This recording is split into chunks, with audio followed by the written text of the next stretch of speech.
I vividly remember those sleepless nights. It was one of the worst times in my life where I was tossing and turning in bed for hours, unable to get off to sleep.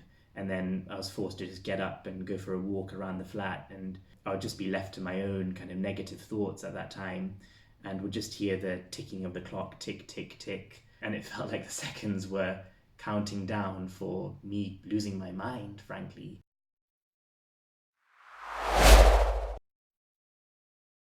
Hi there, my name is Dr. Qureshi, aka The Mind Dog. Welcome to a new video. For those of you who are new to the channel, I'm a qualified psychiatrist in the United Kingdom. So just a small disclaimer before we begin.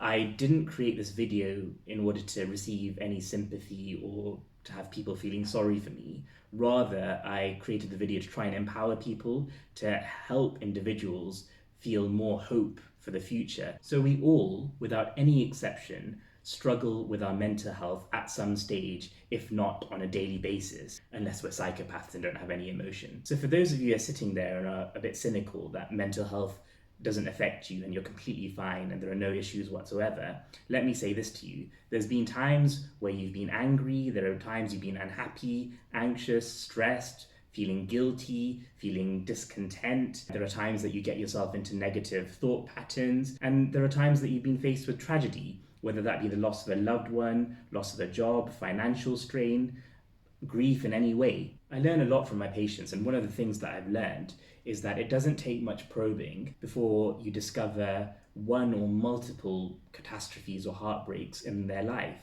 whether it be the sudden death of a loved one, a messy divorce, childhood abuse, domestic violence, the betrayal of a family member, severe medical illness. The list goes on. As a psychiatrist, I'm taught about mental illness and how to manage that, but what I'm seeing increasing amounts of is people with very, very complex lives who are struggling to cope, and sometimes they don't see a way out other than ending their life so that the complexity ends. You see, there's a distinction between mental illness and suboptimal mental health. We all get suboptimal mental health, likely on a daily basis, but we don't all have a mental illness. It's when the suboptimal mental health begins to interfere with multiple domains of your life, whether it be your intimate relationship, your work, your education, your social circles.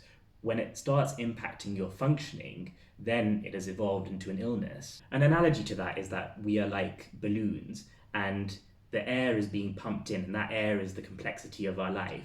And the more and more air that is being pumped in, there will eventually come a point where the balloon pops, it bursts at its weakest point. So as a result of these layered stresses, we can implode inwards or we can explode outwards, however you want to phrase it, but it can manifest in a myriad or plethora of different ways, whether that be not having an appetite, having low energy levels, not sleeping, having panic attacks, constantly crying, feeling hopeless, feeling guilty, feeling suicidal. Nobody, and I mean nobody, is immune to mental health issues. And I speak from personal experience and from my clinical experience as well, where I've seen patients from all different walks of life, all different backgrounds, whether they be rich or poor, whether they be unemployed or employed, whether they be from large families or small families, whether they be from inner city areas or rural areas. I've seen it all. And even myself as a psychiatrist, I've spoken about my issues with insomnia in the past,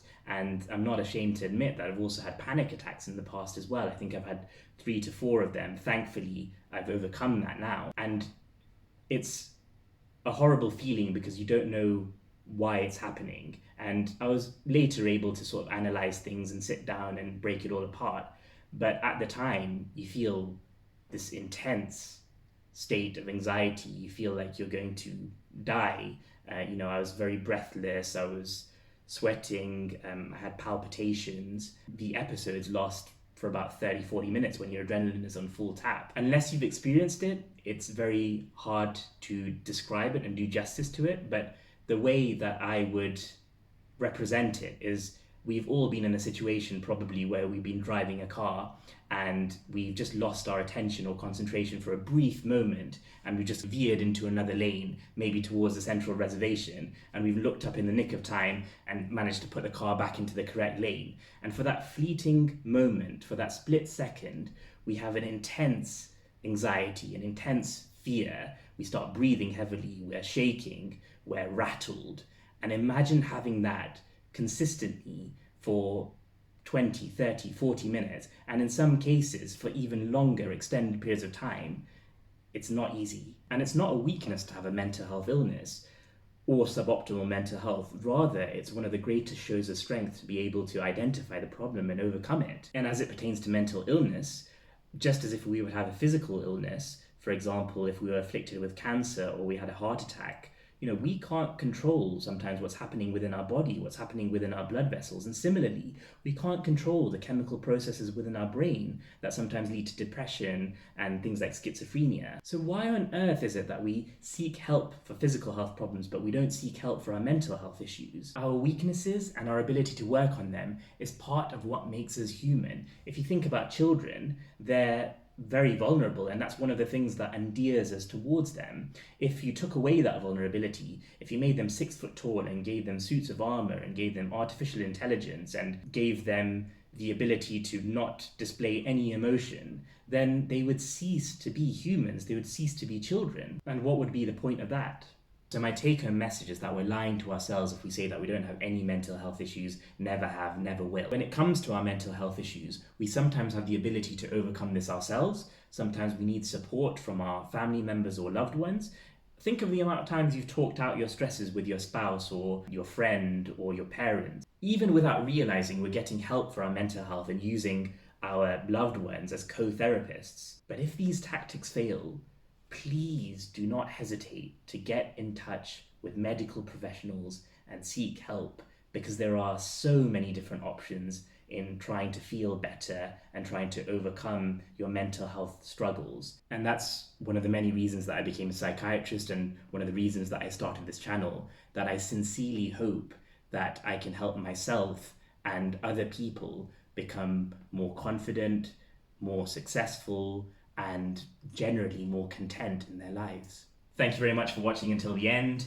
That was an intense video, but I hope you enjoyed it and found it beneficial. If you could like the video and subscribe, that would be much appreciated. Until next time.